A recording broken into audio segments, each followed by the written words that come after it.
soldier's duty is not to reason why. A soldier's duty is to do or die.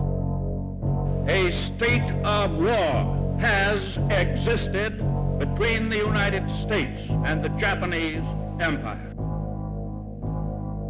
We have been groomed in society to accept that war and everything that comes with it is a necessity for our freedom and democracy. No matter how brutal such an event can be, the cause will always justify the means. But what if we were to view war as our nation's leaders do? A money grab. Ooh, that's a bingo.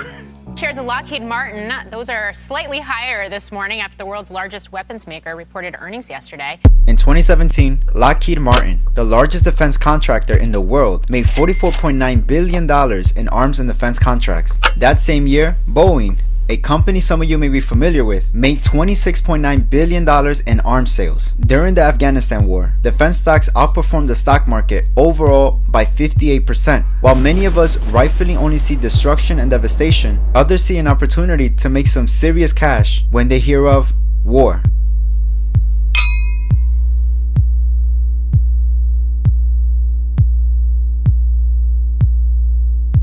Wars have been a part of life for as long as history can be traced back. In 2700 BC, the earliest war ever recorded took place in Mesopotamia. And since then, not much has changed. If we take a look back, we will come to notice how in the last 3400 years, humans have been entirely at peace for only about 268 of them. In the 20th century alone, wars have claimed at least 108 million lives. However, throughout all of human history, it's estimated that wars have taken the lives of anywhere from 150 million to 1 billion humans. In modern times, war continues as a common extension of political disputes. Since the beginning of the 21st century, there have been dozens of wars that have taken place.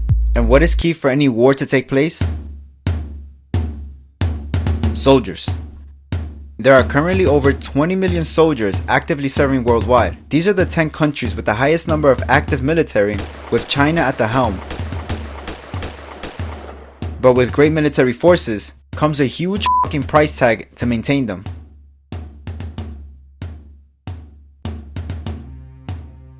Countries spend billions of dollars in order to maintain and upgrade their defense. The United States alone has the highest budget at $601 billion for their military. If we compare that to the following countries with high defense budgets, Russia, China, India, Japan, and France, even combined, they still fall short to America's budget. The large sums of money these countries spend are allocated to various sections, such as operations, maintenance, healthcare system, research and development, and of course, weapons.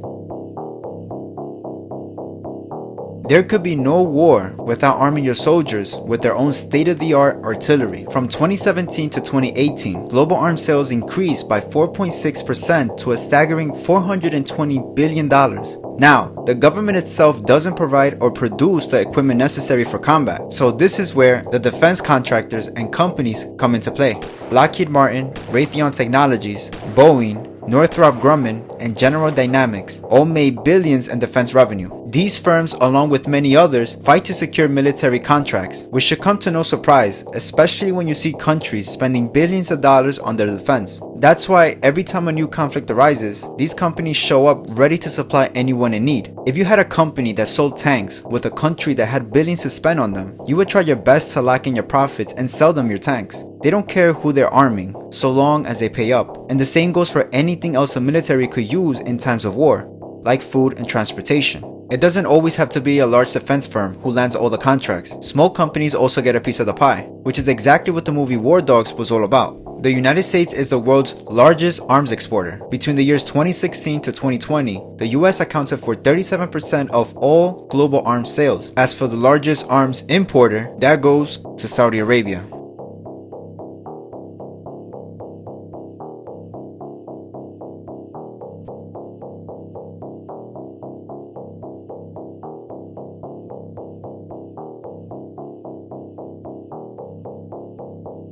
In times of war, military defense companies are not the only ones who profit from it.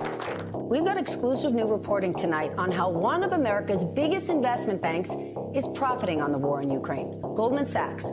Banks have a tremendous amount to gain from wars and will finance either side with the goal of making money. These institutions don't care whether you win or lose, so long as you pay back your debt. Take World War II. The US entered the war because they feared Britain and France would lose and not be able to repay the large amounts of money they borrowed from the Treasury, JP Morgan, and etc. The majority of those loans were actually spent buying weapons and ammunitions from the US. And what about the Nazi Party admitting that if it had not been for the Swiss banks, they would not have been able to fight for as long as they did? By now, we're all aware that wars are very expensive, and in order to fund these wars, governments need to raise capital. In the past, government officials have raised taxes, introduced personal restrictions like rationing, and borrowed heavily from other countries. But despite having taken so many actions to raise money, sometimes more was needed. So, they introduced something called war bonds. Yes, darling, war bonds. Uncle Sam doesn't ask plain, ordinary, hard-working citizens like you to give him anything. All he asks is that you loan him 10 cents out of every dollar you make. That's all there is to it. Lend Uncle Sam a dime to win this war, and he'll pay you back with interest when he's won it. Now the catch with war bonds is, if your side loses the war, the chances of them repaying back your money is close to none. The government made a real effort to persuade people to buy war bonds. You can see all the propaganda used to make their citizens feel as if it was necessary to purchase it for the sake of their nation. In 1917, in order to finance the United States World War I participation, war bonds were sold. The outcome? $21.5 billion. And for the Second World War, more than 80 million Americans purchased war bonds and brought in over $180 billion in revenue. Talk about patriotism.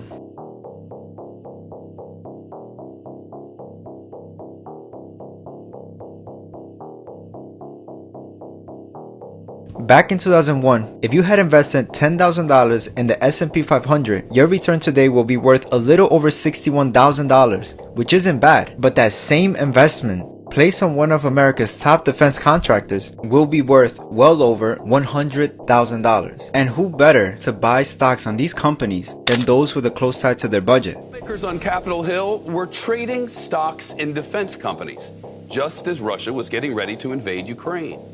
One of those lawmakers is the Republican Congresswoman Marjorie Taylor Greene of Georgia. She bought stock in the defense contractor Lockheed Martin just one day before the invasion started. In a review of financial disclosures from Congress members, there were some interesting findings.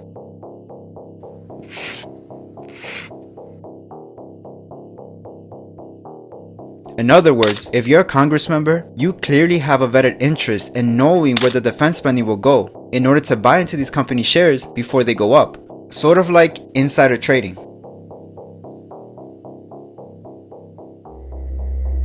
It'd be nice to believe that we the people unite in times of war against any tyrant or military force with ill intentions. Many lives have been and will be lost in the process. But what happens when we all lift the blindfold and unveil the true reasons as to why so many wars continue to be fought? You don't want to go to a place to go kill people and have some of your best friends killed, or pick up their body parts, or go home and explain to their parents why they don't have a face anymore, why they're gone. The last thing you want to do is come home and come to the realization that that was for the benefit of multinational corporations, global capitalism, banks, geopolitical interests. It's a tough pill to swallow. It is reality, but it is a tough pill to swallow. Hence the reason these veterans blow their heads off. In America, the richest country in the world,